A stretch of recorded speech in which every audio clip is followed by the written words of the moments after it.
อ้าวคลิปนี้ก็มาบอกนี่เลยเนาะมือดีสิภาพพี่น้องก็โตนกลุ่มเนาะอุปกรณ์ทั้งหมดนี้จะมีซิงให้ใส่3 อันหนึ่งเนาะก็มีตู้ลำโพงหน่อยหนึ่งนี่เนาะซิงตู้ลำโพงแล้วโทรศัพท์เอาไว้เปิดเสียงนกกลุ่มเนาะจุดหมายทั้งหมดนี้ก็ค้างตรงหน้าเขาเนาะนี่เบิ่งกันว่าสิมาหรือบ่สิย่างไปไม้แหลกเนาะตรงหน้าเขาก็ไทยขุดเรียบร้อยแล้วเนาะใกล้สิเริ่มดำแล้วเนาะสิมาหอดไม้แหลกแล้วช่วงแรงๆกัน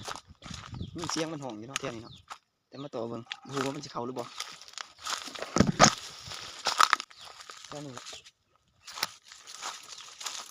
มันสิกลางซิ่งอยู่แถวนี้ขออนุญาตตั้งกล่องกันเด้อ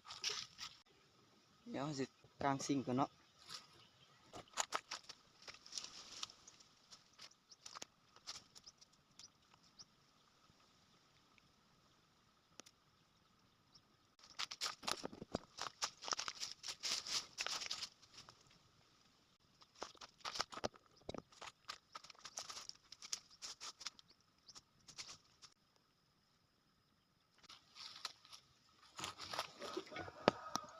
กลางซิ่งแล้วเนาะวันนี้เขามาต่อกันเลยเนาะ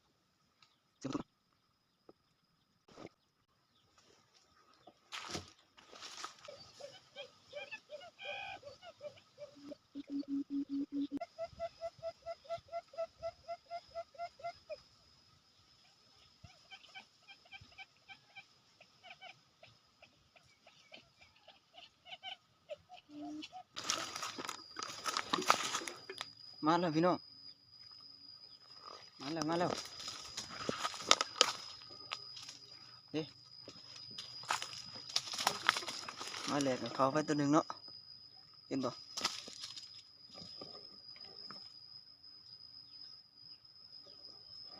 ขออนุญาตกูก็เด้อ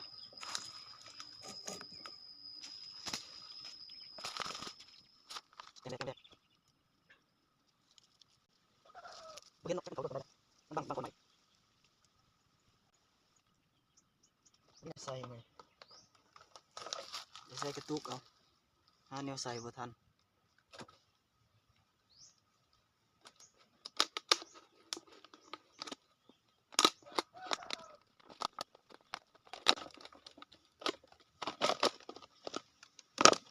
1 แต้ม